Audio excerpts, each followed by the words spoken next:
This Jocks 94.5 podcast is brought to you by Millennium Satellite and Video. Log on to msbnow.com. TV excellence everywhere. That's Millennium. McElroy and Cubelic in the morning starts now. Hello and welcome in. McElroy Cubelic in the morning.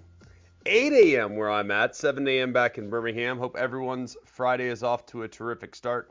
Do y'all realize that if you include today's show, we have officially 6 shows until talking season gets underway in the Southeastern Conference?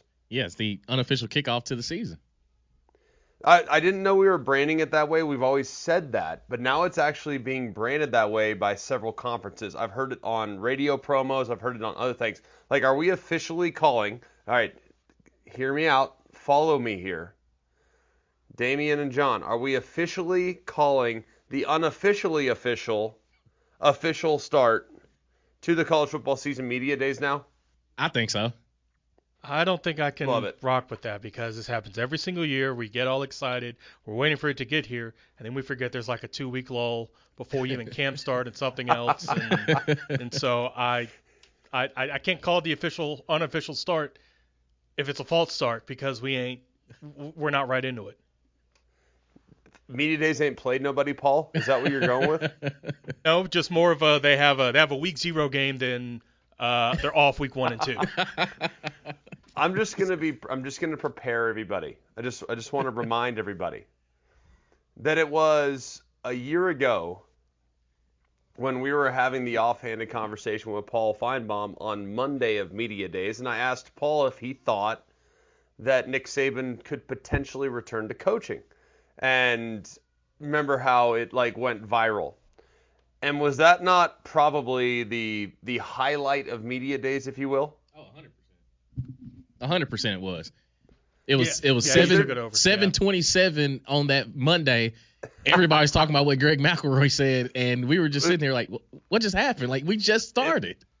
It wasn't even so much about that. It was really more so about the fact that media days has become something that we all really look forward to.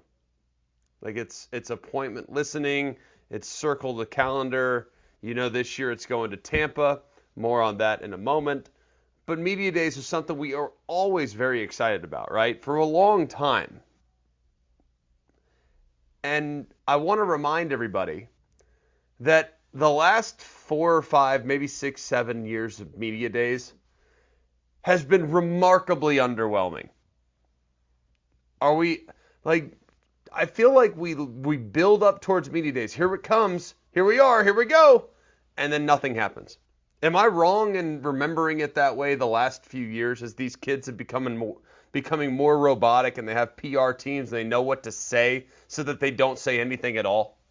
I don't know if it's nothing happens. I just think maybe not nearly as much happens. I mean, we've had some major, big, giant, I don't want to say controversial, but we've had some fairly, I didn't think you'd say that, or I didn't think we'd hear this, or we've had some kind of major moments in the past, and we just haven't had them. I mean, Johnny Manziel overslept at the Manning Passing Academy camp or whatever, and he had to have a sit-down with Dari Noka for 30 minutes about that. First of all, are we really calling it oversleeping? That's what we're calling that? That's what the media put out, so that's what I'm rolling with. Gotcha. Just making sure. That was and the PR. sit-down was with Joe Tessitore, in which Joe Tessitore looked straight at Johnny Manziel and said, "Johnny, did you drink alcohol?"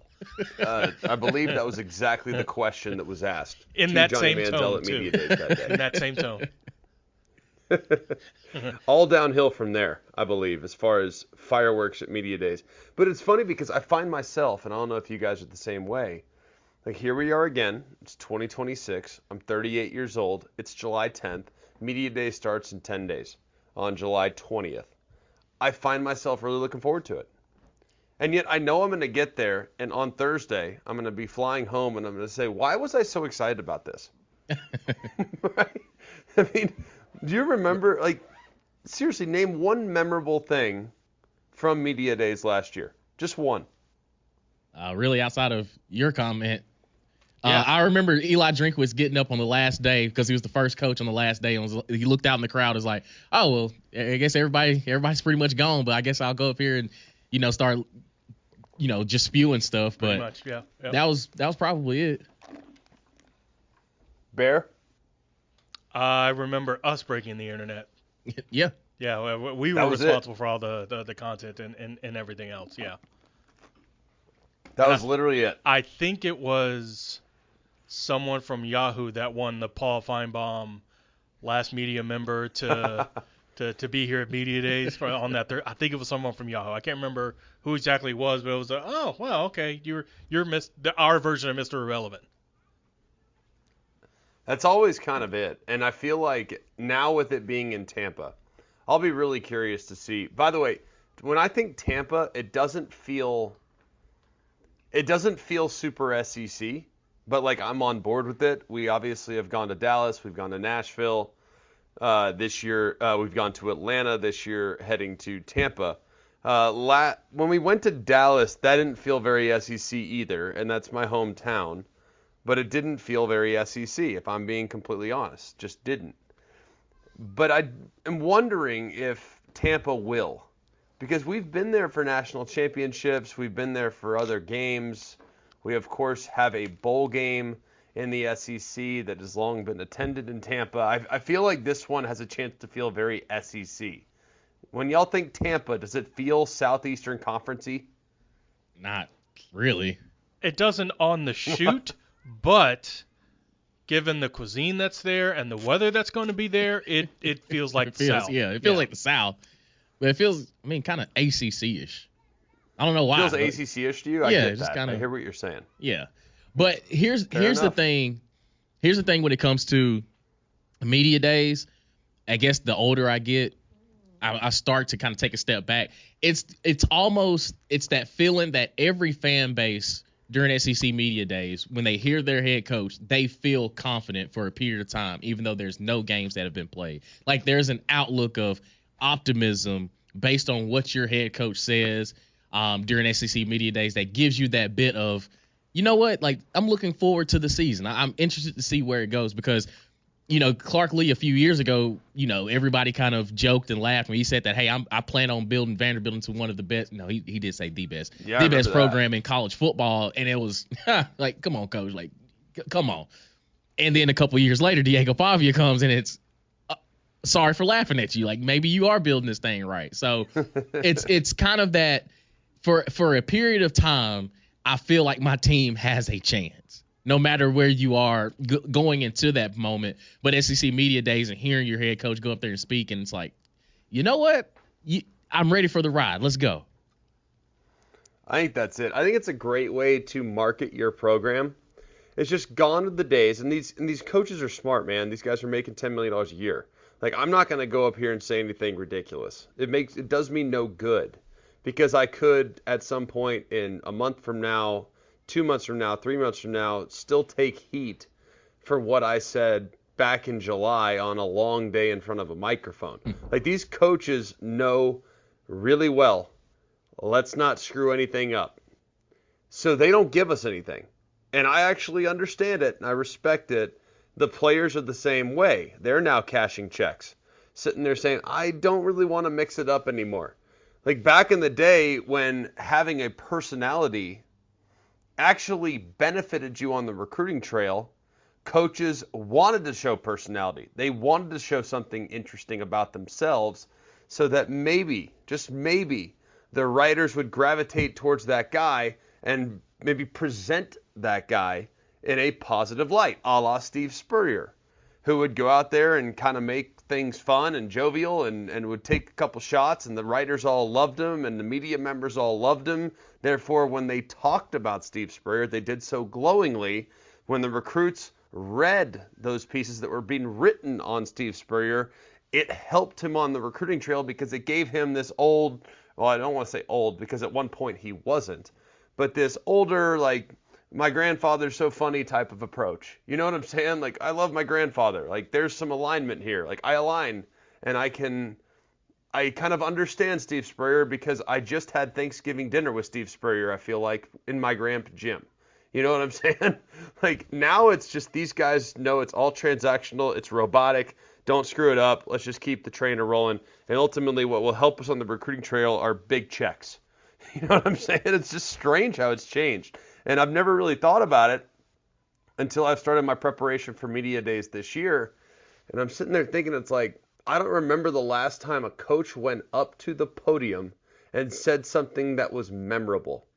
I don't remember the last time. And I think, like you said, Damian, I think the last time for me was Clark Lee saying, I anticipate building Vanderbilt into the best program in America. That was the last thing I remember that was memorable from an SEC coach at the podium at media days. Yeah, I'm with you. And because of the fact that I think that wasn't that his first SEC media days too? It might have been. If first, maybe second. But I think, like, either way, when you go up there, the coaches kind of give you you kind of pretty much know how it's going to operate. They're going to give you the lay of the land. I feel good about my team. These are the players that are coming with me. This is what we have returning. This is what I feel confident about. Open it up for questions. Like, who was it? Was it Shane Beamer that had the longest opening statement in SEC media days? Yeah.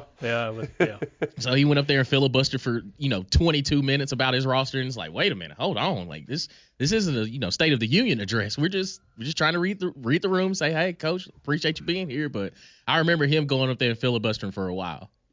Okay, Damian, relax on the political commentary. All right, Oh, Talk yeah. 99.5 is down the My street. apologies. You do Here McLean you are show dropping one State of time, the and Union all and of a sudden, filibuster in one answer. Like, what are we doing here? Saber, will you cut his mic? Like, we need people to listen to the show, not be thrown off by the show. What are we doing here, Damian? Come on. And That by was the way, Shane since Beamer, when, man. I vividly remember him going up there, and it was, okay, coach, you've been up here for 17 minutes now. Like, can we ask a question? I Maybe think ask it was a question. like 24 minutes. Do you remember It that? was a I good think we bit, asked, He was we asked gone. one. Yeah. I think it was one question that was asked in his direction.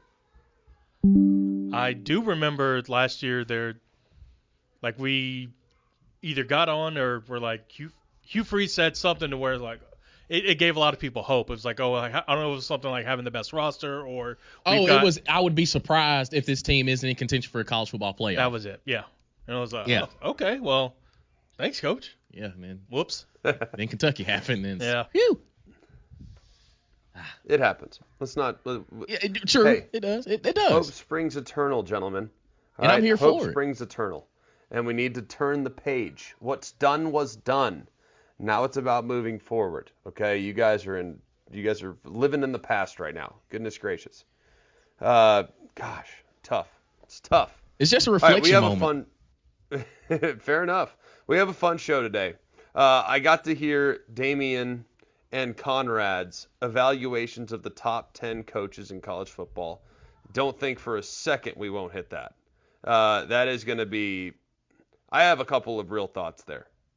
I really do. I'm amazed at how much we live in a what have you done for me lately society, and how easily people buy into hype and branding and marketing. As a marketing major, I certainly understand it, but like a lot of this is marketing, and a lot of this is like how you present yourself, and a lot of it too, frankly, is about what your team has done, albeit in some cases against lesser competition.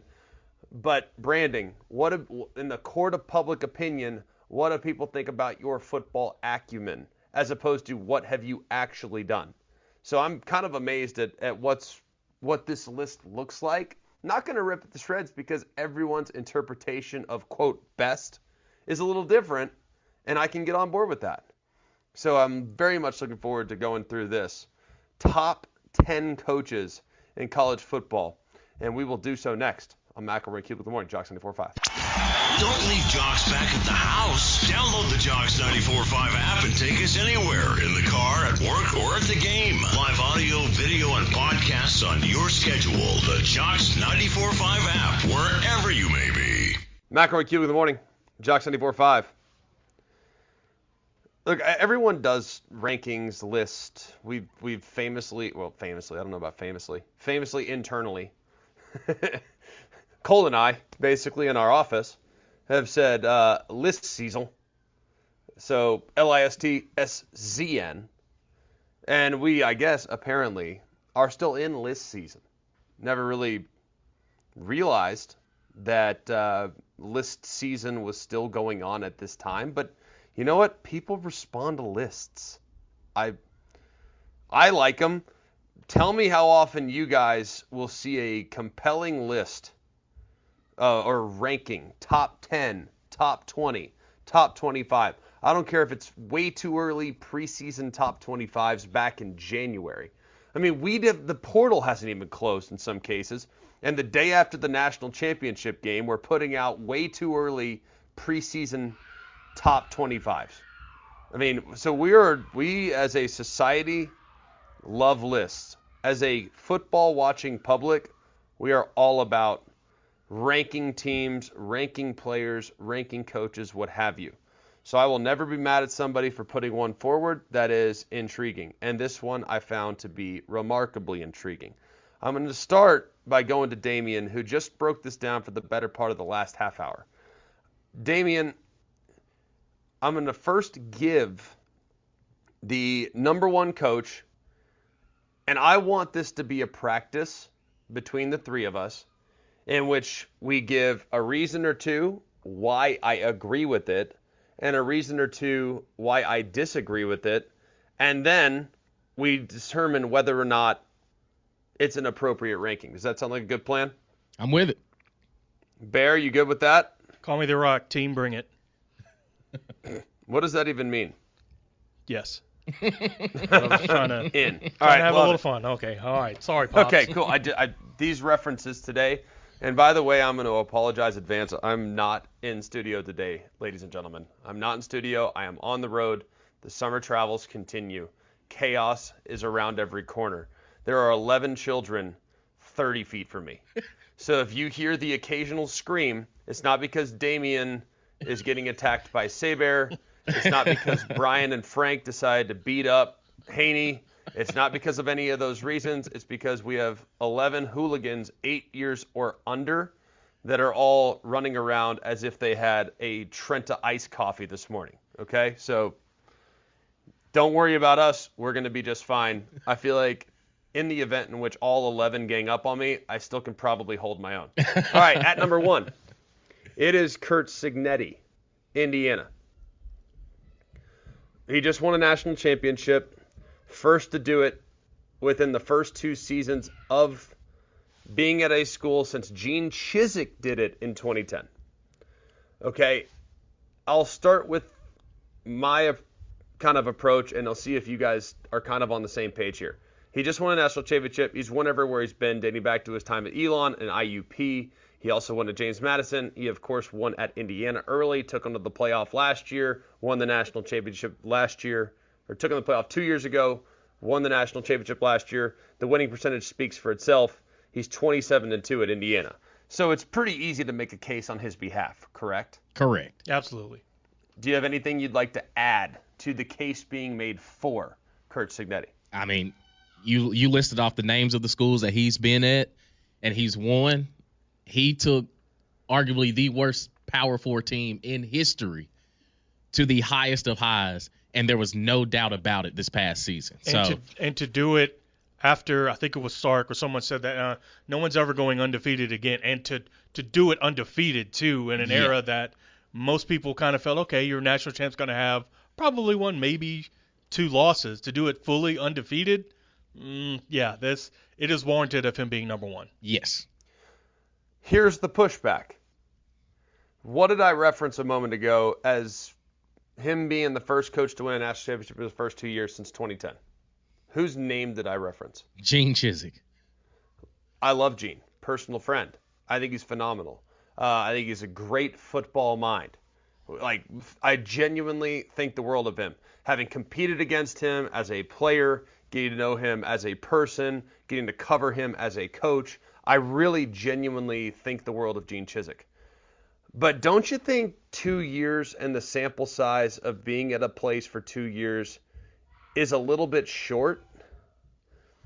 What if, for whatever reason, the guys he recruited to James Madison, clearly a very special group, very, very special group, and the guys that he brought with him from James Madison to Indiana to jumpstart the program What if those guys are in some cases irreplaceable? What if the foundation that the program was built on, what if when those guys leave, the quality of play or maybe the floor of play dips a little bit? Now, they've done a great job in the portal. I love their additions this year. I think they got a chance to have a really nice year. But to be number one in college football, it's a pretty dang short time frame to evaluate his time in the Power 5, or Power 4, excuse me, of just 2 seasons. Do you have any issues at all with him only being there for 29 games? I don't think I get what you're saying as far as the sample size, but I think the place in which he is at makes the biggest difference, because it's not like he took over an Ohio State or a Michigan where we're used to like the cover's not going to be completely bare.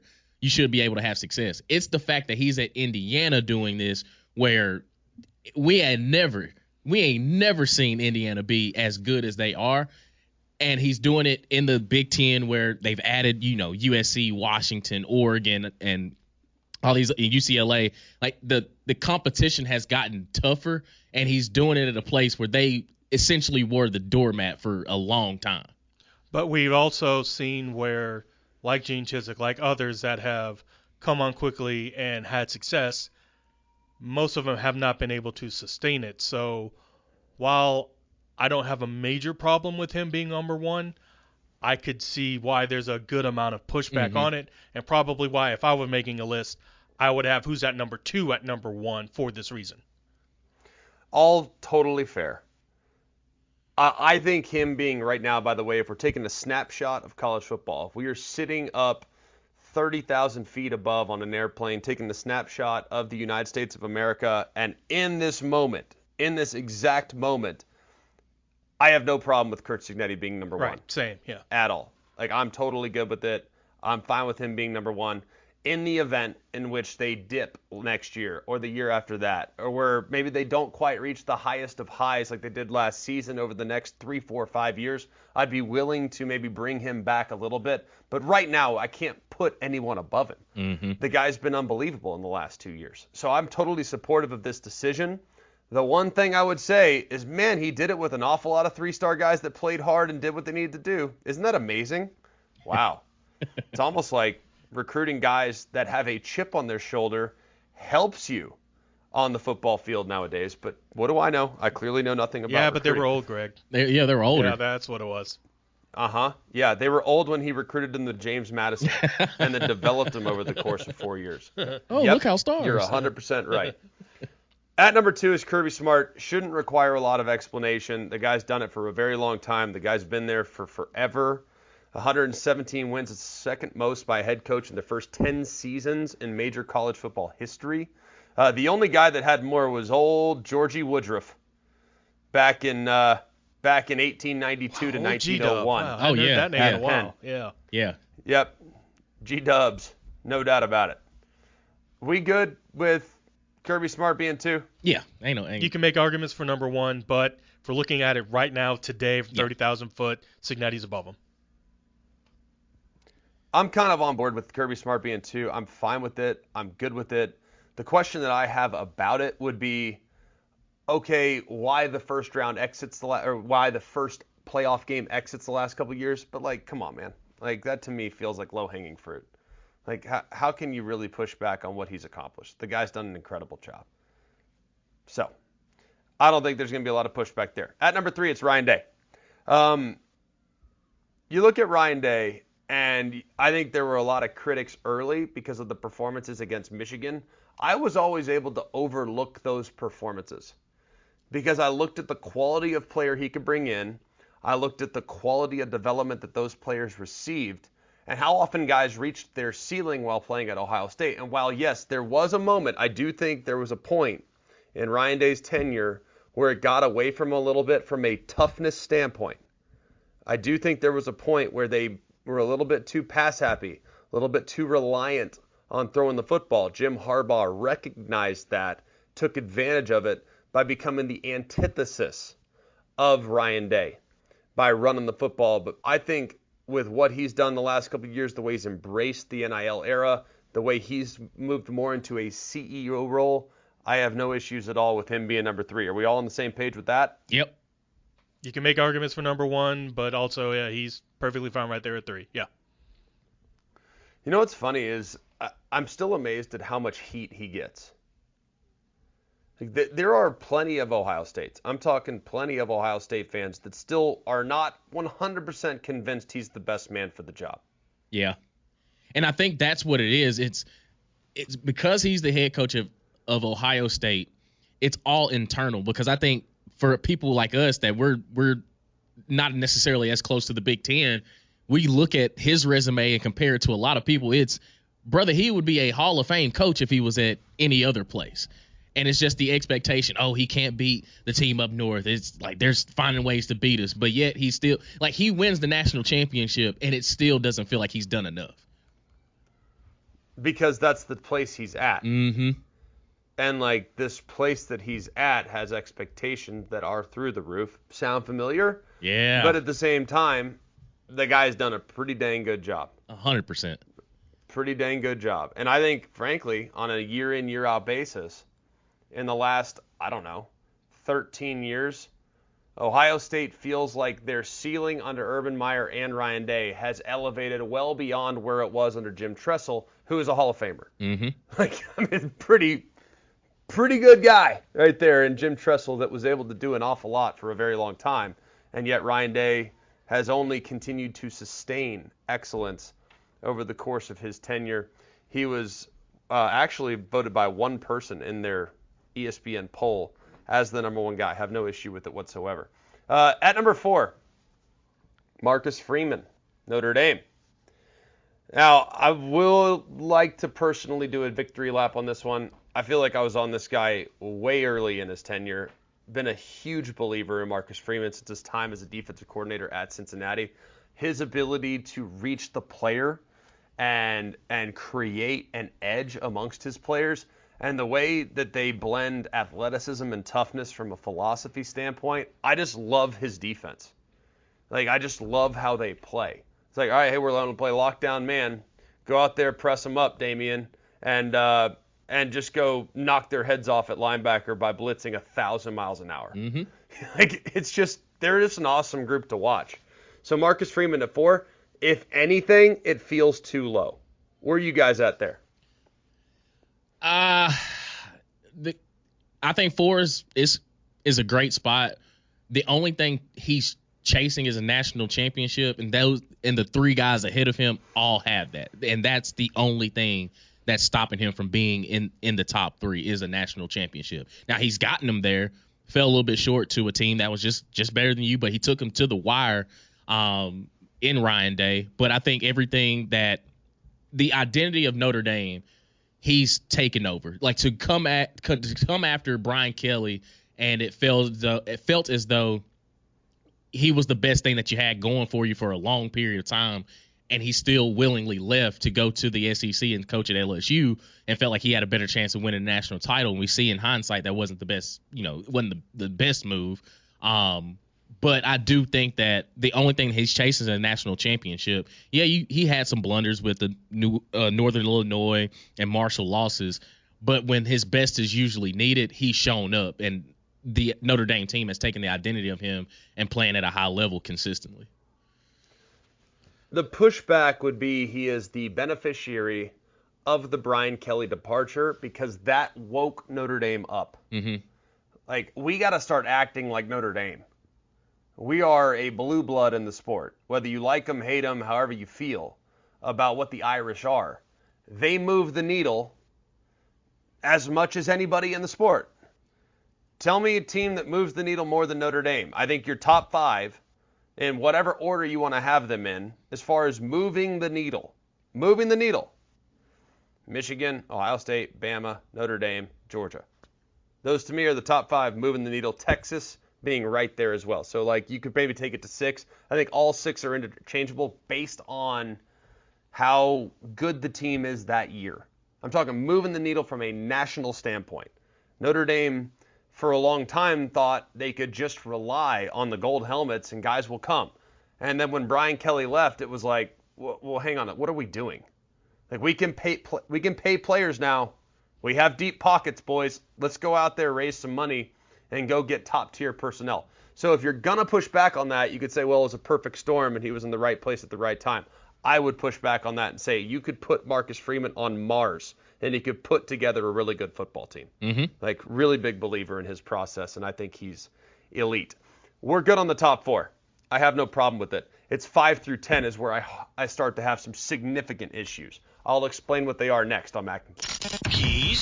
Check. Seatbelt? Check. Jocks 94.5 on your preset? Locked in. Your ride's not ready till Jocks is on. Jocks 94.5, your daily drive done right. Turn it on, lock it in.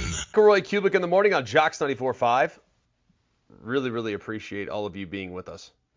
Here we are continuing to navigate throughout ESPN.com's top 10 coaches.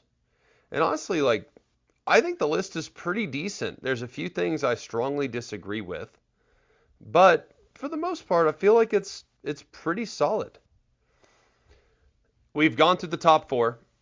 You have at number 1, Curt Cignetti, at number 2, Kirby Smart, at number 3, Ryan Day, at number 4, Marcus Freeman. I think everyone is probably on the same page. Whatever order you want to have those 4 in is not a problem.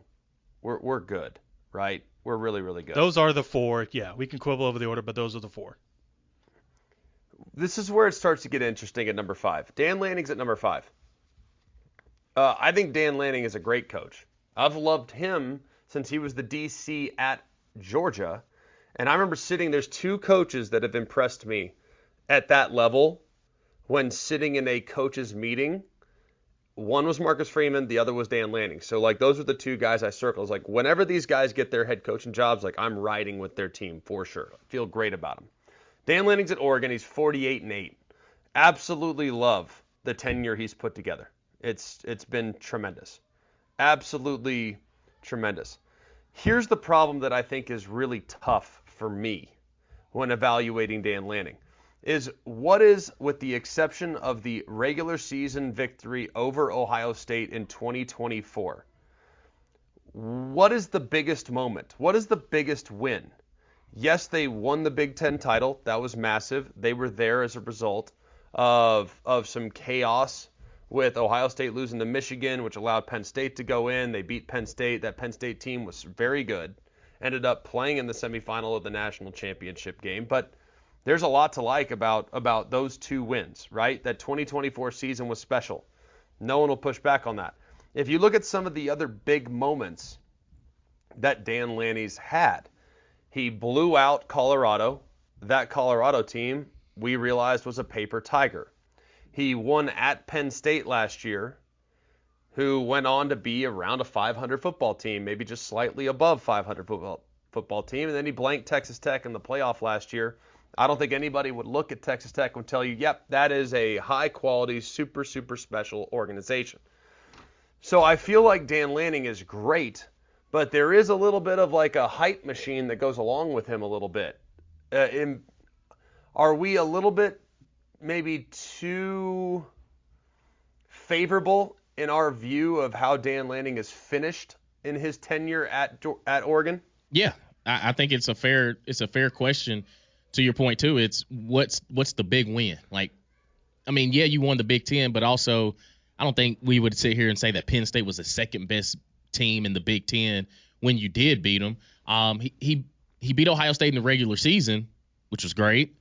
But really and truly, and we'll get to some of the names that are after him, I don't think the identity of Oregon marries up with what he brings on a consistent basis yet. I think they're getting there. I think he's absolutely phenomenal, but there's still a lot to be desired when you have to face when you're in the ring with some of those giants. He's yet to slay them on a consistent basis, where that pushes him into the 1, 2, 3 category. Like, everybody that's above him, I feel as though is securely above him. Yeah. And then some of the guys that are below him, I think should be above him as well. Yeah, he's, to me, the basketball equivalent of the sixth man. Like, we know he's not on the starting 5. We know that their coach is better than him, but of the next tier, of the next step, Dan Lanning is right there because we know that he can slay those above him. He just can't do it when it really matters most. And to be fair, not very many can. I mean, there are only 4 coaches ahead of him, and they're technically 130 some odd behind him. Mm-hmm. But we know that he's capable of it, which is why he's here and why he's so high. But because he hasn't done it, that's why we can't put him higher. Has he consistently I love him. done I think he's great. I think this is a little too high. Yes. I think he's great. I think he's a top 10 guy, no doubt. But I also think that there's a little bit of like media buzz about, and I know he's recruiting great, but man, they got deeper pockets than anybody. Nobody has more money than Oregon. Nobody. And nobody has invested more money than Oregon. Nobody. Like they'll double a guy's offer on signing day if they need a guy. Nobody has more than them. And yet the national championship has been a bit elusive. And frankly, it hasn't been overwhelmingly competitive. Like people kill Alabama for their performance last year against Indiana. The Oregon game was uglier to me. Yes. I think it was a lot uglier because at least Bama was competitive for a quarter and a half. Oregon got blown out from start to finish. So I think I don't know, man. I think it's a bit high. Just getting into it. All right, moving on to Steve Sarkisian at number 6.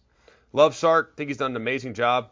I think if you look at where things are going, this is the year. This is the defining year. If he can do it this year and go and win that elusive national championship, I think he joins the likes of the top 4. Mm-hmm. I think that 4 becomes 5 and Sark's 5. Or in 4 or 3, however that ends up. Because clearly he's recruiting great, got great deep pockets, all that's wonderful. But he also, there have been a few moments where I feel like he's had the better team and he hasn't won the game. Yep. And that to me is a hard thing to kind of figure out. That's how I feel about Sark. It's sometimes he plays, and again, it's not necessarily just on him as a head coach, but some of his teams on paper, it's hard to think that they are not head and shoulders better than a lot of these other programs. And yet when they're in the game, you're sitting there questioning like, what's going on? Where's the disconnect? What's happening? And it happens pretty much on a year-to-year basis. Like even last year, Mississippi State, and again, credit to Jeff Levy and what he's building there. There was no reason why that should have been a ball game. Kentucky last season, there is no reason why that should have been a ball game. And I feel as though we have those conversations with Sark year after year after year. You go down to Florida where it was over. Like the whole thing was over and you lose, but yet you knock off a team that made it the college football playoff in Oklahoma. And it's, how can we find the consistency for everybody to be on board and feel comfortable that, yep, you are definitely one of these top 5 head coaches. And again, there's a couple names below him that I would have above him because of some of the things that happen on a year-to-year basis with Sark. And look, I think Sark's great. I think he's one of the best play callers in the sport. I think he's got without a doubt. Unbelievable. I think he's great with quarterbacks. Like there's a lot to love about him, but there's also a lot to prove. And I think this is the year that it must be proven because he could drop badly. If they underachieve this year, say miss the playoff for whatever reason. And by the way, I don't know if you've looked at their schedule. It's a beast. So if for whatever reason they underachieve this year, don't make the playoff, or have an early exit, there's going to be a lot of criticism thrown in his direction. And I think it's fair because the roster, they've spared no expense. They've gone all in. They need to make a run this year. They absolutely need to make a run. The next guy is where it gets real interesting. That feels a little Dabo-esque in that last year felt like that was Dabo's year. That this everything was building towards this year, and they completely fell apart. And it feels like Sark's could be setting up to have that similar kind of fall. Totally.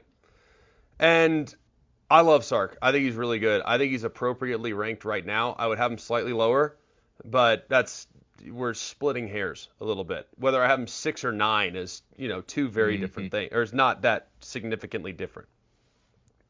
All right, here's where things get really interesting. Lane Kiffin at number 7. I think Lane has done an amazing job of marketing himself, branding himself, rebranding himself. He went from who has done more of a heel turn to babyface than Lane Kiffin, and then back to heel in the eyes of like what people think he is as a coach. Correct. Like very few people look at Lane and think, man, that guy, he's just an average coach. Everyone thinks he's a savant now with what he did at Ole Miss, correct? Yes. Especially in Baton Rouge. Or at least the first half of that phrase of savant. I'm not saying you have to like him because of leaving a team in the playoff or whatever, but he went from being universally hated to universally loved, back to universally hated. It's a hard one to pinpoint. Very much so. I don't know at this point if I can appropriately put him in the top 10. I think he did a great job roster management. I think his best roster 2 years ago underachieved. Yep. They went 9-3 and missed the playoff. That was his best roster. And that to me, I don't know how that happened.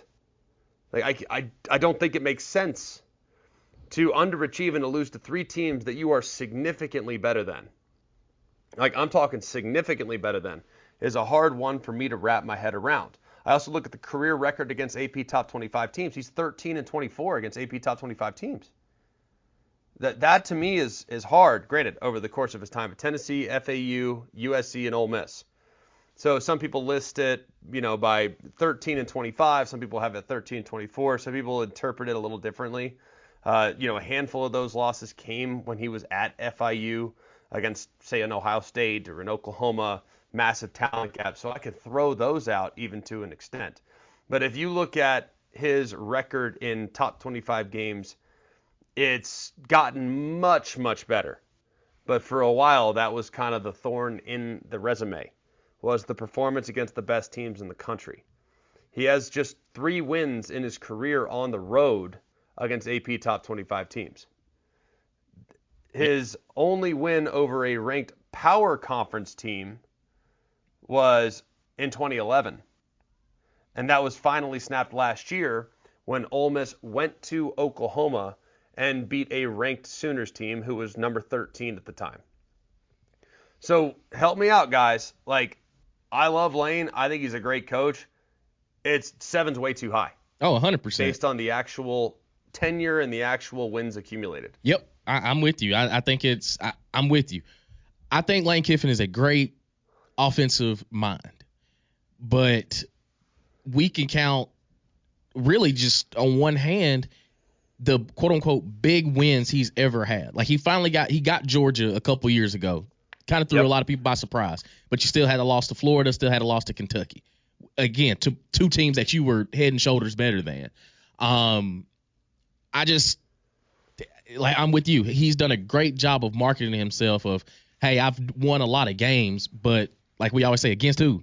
Who've you really beaten to say that you're one of the top 10 coaches in college football? And also he's never won the conference that he's playing in. He's never even played in Atlanta. He had a team go to the college football playoff and you left him. So I'm with you. He's marketed himself extremely well as villain, babyface, then back to villain. But really and truly, when it comes down to it and you look at his resume, it's, you hadn't really beaten anybody of substance consistently. Yeah. And don't get me wrong, he's entertaining and his teams are entertaining to watch. That's why I think he's on the list. Yeah. They're an entertaining team to watch. But I can't put him at 7. I just can't, especially not in front of the guys that are sitting right behind him. I'll tell you who those guys are next. And one of the guys at number 10 is going to warrant a very long conversation on why he's way too low. I will get to it here momentarily. But on the other side, I'll tell you 8, 9, 10A, and 10B next on Mac and Cube. Jocks 94.5 is live on YouTube every weekday, plus video shorts and podcasts. Find us at Jocks 94.5 and smash the subscribe and like button so you never miss a moment. Jocks 94.5 on YouTube. McElroy Cubelic in the morning, Jocks 94.5, spending most of this first hour going through the top 10 coaches in college football according to ESPN.com. If you missed any of it, you can always check it out on the podcast, but we'll run through it quickly. Kurt Cignetti at 1. I don't think any of us push back on that. Kirby Smart at 2, no problem there. Ryan Day at 3, no issue with me. Some people might push back, given the record against Michigan still, because it's those games will never be forgotten. Why would they be? People expect perfection at Ohio State. Marcus Freeman at 4. There was very little controversy when it came to our top 4. Dan Lanning came in at 5. I think it's too high, personally. Steve Sarkisian at 6, probably a touch too high, if we're going to be honest. Lane Kiffin at 7, I think it's too high. Just saying. Because this guy at 8, Mike Elko, is the real deal. I mean, he's the real deal. You win at Duke, you know how hard that is to do? It's hard. Insanely difficult. Insanely difficult. And I know that there's still a lot to prove. This guy can coach some ball. I don't think, look, and we'll see where it goes, right? I think Mike Elko is the real deal. I'm a big believer in him. I think he's a tremendous teacher. I think he's great from a defensive schematic standpoint. So I think he is probably about as low as he's going to get, sitting right there at number 8 right now. But I don't have a huge issue with it. Damian, do you? Saber, do you? No, I think he should be ahead of Lane. And I mean, I know it's early, but I mean, you could say that Sark is a better coach than him, but just because head to head they haven't beaten him yet. But I'm with you. I think Mike Elko isn't. This is moving forward. If Texas A&M continues the progression that they're on, this will be the lowest that he's going to be moving forward. He's warranted in being in the top 10. I think I have him behind Lanning. Maybe he's kind of right there with Sark, definitely above Lane, but it's a bit of that. Again, we're looking at it right now, not necessarily projecting. It's how we're looking at it now, and that when he had an arguably really, really good team, they tend to falter. And so I can't put him that much higher, but he's still definitely worthy of being in the top 10. But to me, I'd still have him behind Lanning and probably behind Sark. I think Elko's really good, and I understand. I think it's probably a fair spot for him to be right now because the playoff or the lack thereof of playoff success, given the performance last year, the lack of offense, I understand it. But I think 8's about right. Maybe a touch higher, I'd be on board with that as well. Kyle Whittingham came in at 9. That one, probably a touch too high for me. I think he's amazing. Yeah, I think that, but we'll see now what he does when he's playing against big boy competition on a week in and week out basis there in the Big Ten. We can spend a little more time on that one. Mario Cristobal and Kalen DeBoer came in a tie for 10th. Oh, boy. We're going to rip a few things to shreds on the next segment. Just telling you guys right now. We're going to come with stone cold facts. And frankly, that's what we do here on Mac and Cube. When we come back, shredding these last couple in the top 10 of the ESPN coaches poll. This is McElroy and Cubelic in the morning.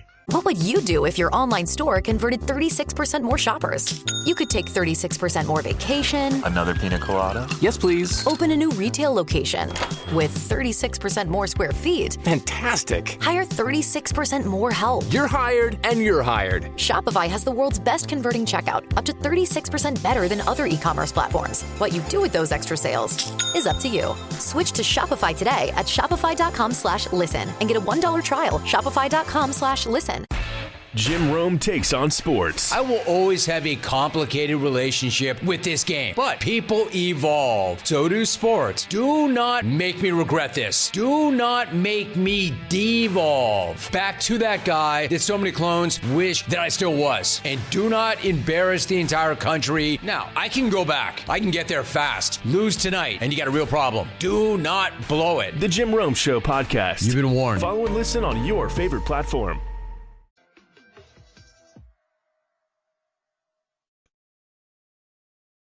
The United States Soccer Federation presents the U.S. Soccer Podcast. I'm your host, Megan Klingerberg. One thing I promised you is an all-access pass that you wouldn't get on any other show. And we found out that whoever comes on scores a goal. Burhope, Freeman, Trusty. U.S. Soccer Podcast magic is real, people. We still got plenty of coverage all throughout this World Cup. Okay, let's get into it. The U.S. Soccer Podcast, presented by Henco.